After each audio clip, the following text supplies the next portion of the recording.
you read the title right. I am here to answer that question we all dread to answer, and that is, what are my favourite books? And actually, when it came down to picking the books for this video, I realised that it wasn't as difficult as I thought it might be.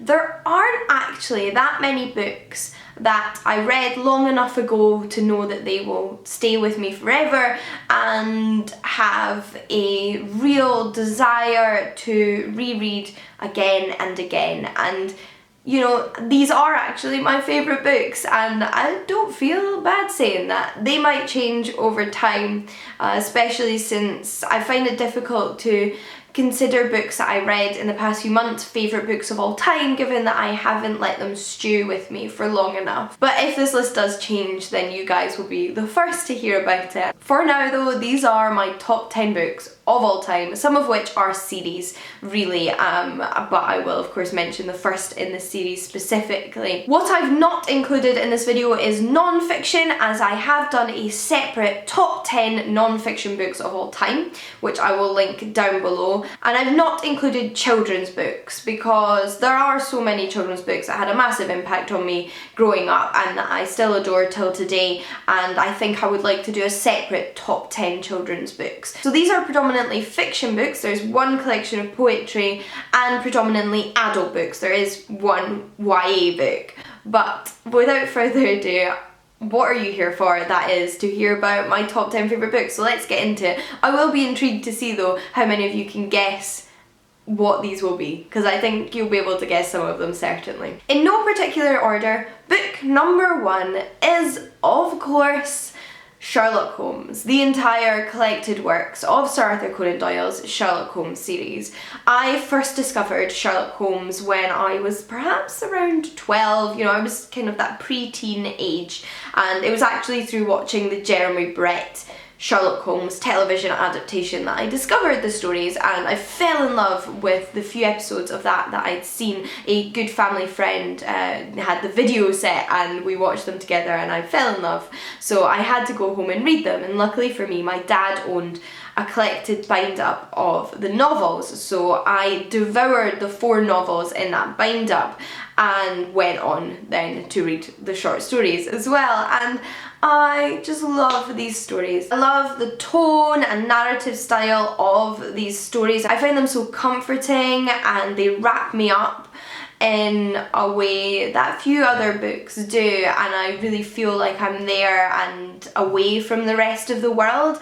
They were written in the late 1800s and early 1900s by Sir Arthur Conan Doyle, and they're told from the perspective of Dr. Watson, who is a friend and companion to the amateur consultant detective Sherlock Holmes, who lives in London, and each different story is a new mystery and they are all as unsolvable as the next. They were never really intended to be solved by the reader. What is so entertaining about them is the unveiling of the mystery at the end and the methods that Sherlock Holmes uses that you find out about, and I just adore these. I've done an entire video on the series and I obviously cannot talk about them as much as I would like to in this video, or we would never get on to the rest of the books in it. So that's all I have to say on Sherlock Holmes for now, but absolutely one of my favourites. Next up is a book I would also consider a classic, but a classic of the science fiction genre, and specifically the comical science fiction, and that is The Hitchhiker's Guide to the Galaxy, a trilogy in 5 parts by Douglas Adams. This is another book that I was introduced to by an adaptation. I saw the film in the cinema with Martin Freeman when it came out and thought, this is amazing! So my dad went on to buy me the radio show on CD, and I listened to that and consumed that, and then I read the books, and luckily for me there's so many different ways to experience this series. It had a television series a few decades ago, there's the film, there's a radio show which was what it was originally written as, and then there are the books, and I even had the privilege a few years ago of seeing a live performance of the radio show with the original cast, and the radio show was performed a few decades ago, so that was really special.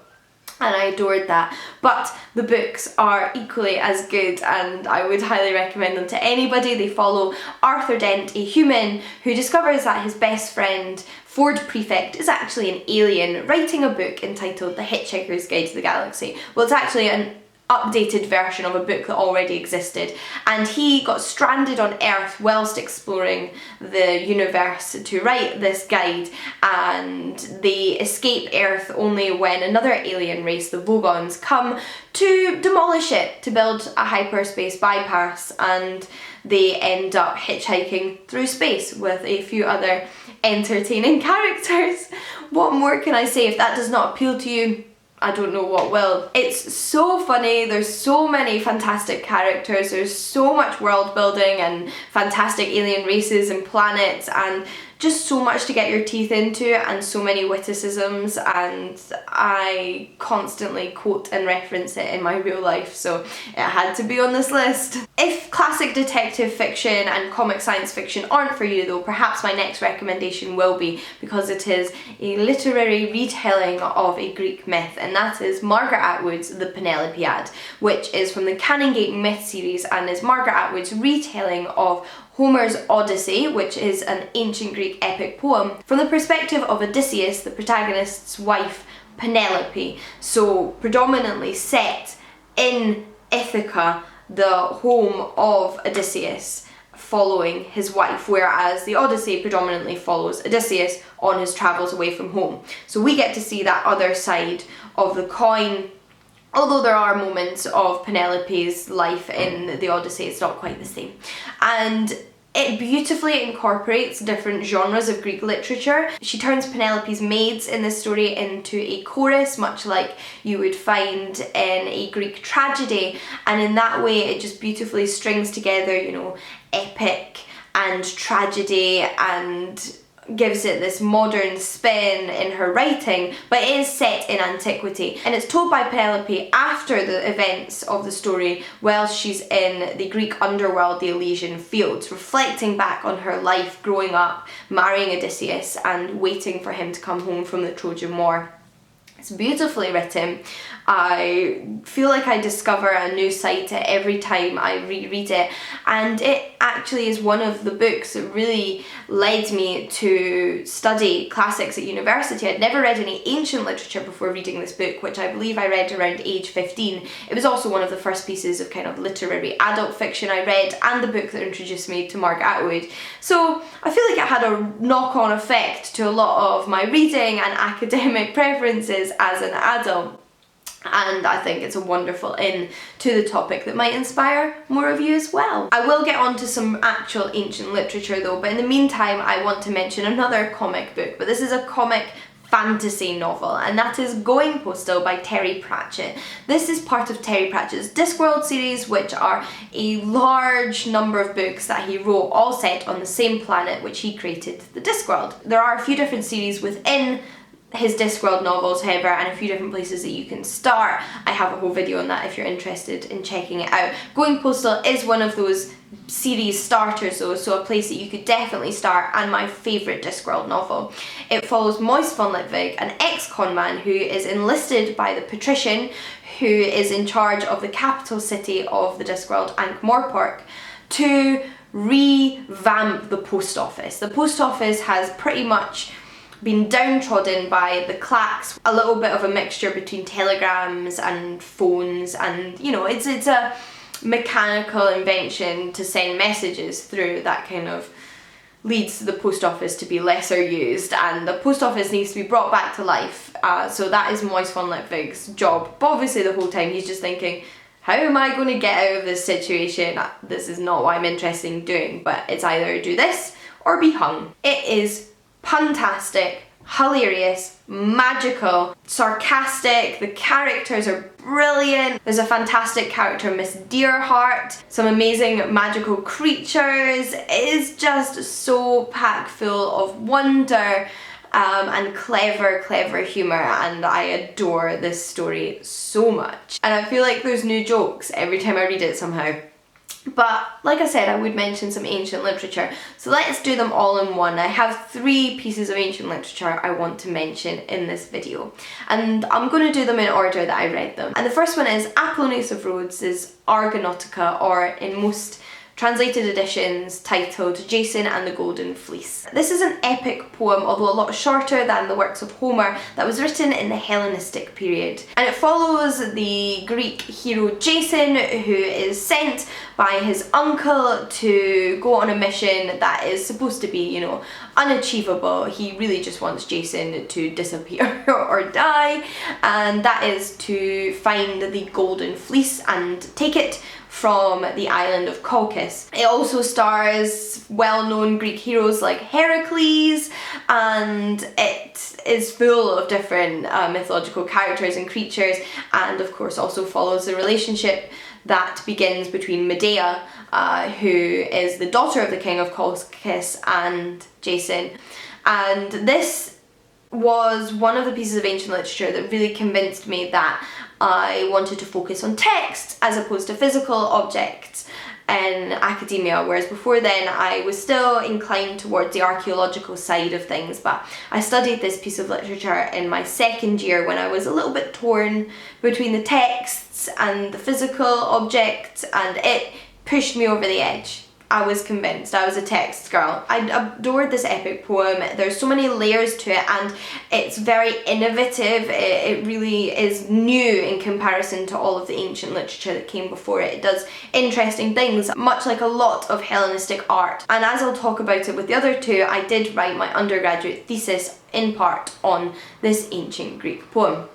So the next 2 I want to mention, I feel like I need to talk about them together because they're both ancient Greek novels, and I discovered both of them in an ancient Greek novel class that I studied in 3rd year of undergraduate. And the first one is Daphnis and Chloe by Longus. And if anybody asks me for a piece of ancient literature to read, if they haven't read any before, I always recommend this, because not only do I think it is a beautiful piece of literature, I think it's so incredibly accessible and enjoyable for modern readers who are not familiar with ancient literature.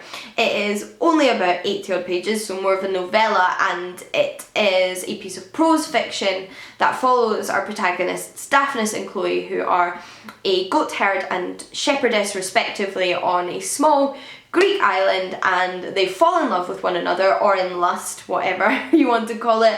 And basically the whole novel is them trying to figure out how to consummate their love, because they've no idea what they're supposed to do about these feelings. So they look at the natural world around them, they ask people on the island, and just essentially search for how to have sex. But it is more layered and nuanced than that summary would imply. It is quite a funny, light-hearted, comforting little novel, but it also explores Greek philosophical thinking at the time. It presents that debate that was going on in the Greek and Roman world during this time, which was between nomos and physis, which is custom and nature. And it also subverts the genre which it is a part of, the ancient Greek novel or romances, whatever you want to call them. I think I've got a video on that as well, so you can check that out.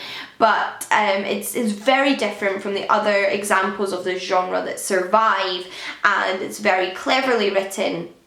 And just a really, really interesting piece of literature if you go a little bit more in depth and read a little bit more about it. Absolutely fascinating. But in saying that, it's also just a really fun read.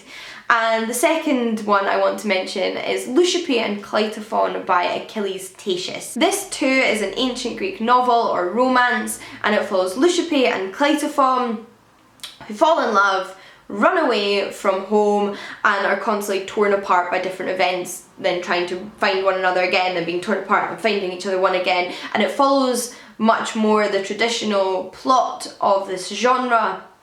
But in my opinion, and a few other scholars, it could be considered a parody of the genre. There's lots of embedded jokes, I feel, in there, and kind of mockery of the genre and generally of love elegy, and kind of highlights how ludicrous these plots are in a really fun way, and for that reason I adore it. And I did write my undergraduate dissertation on these 3 works of ancient Greek literature together, so they hold a very special place in my heart. I know them inside out and I still adore them, so they have to be my favourites, don't they? I did say I would mention a collection of poetry though, didn't I? Can you guess what it is? Yes, it is Hold Your Own by Kate Tempest.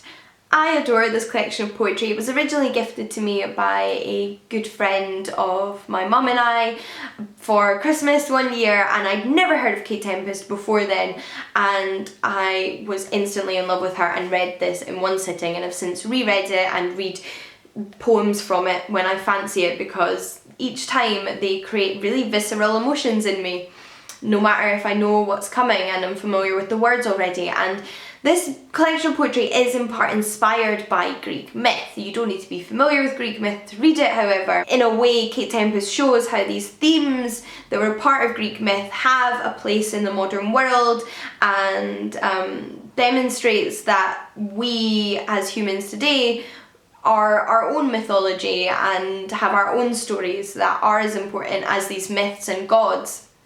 And it is truly beautiful. It explores gender and sexuality and aging and growing up and relationships in the most stunning way. And there are poems in here that make me cry every time I read them. Specifically, War Music is one of them. I also adore the opening poem, which is a lot longer than the rest and is specifically a retelling of the Greek myth of Tiresias, who was a Greek prophet who lived both as a man and a woman, so had this unique perspective of knowing what it was like to be both a man and woman.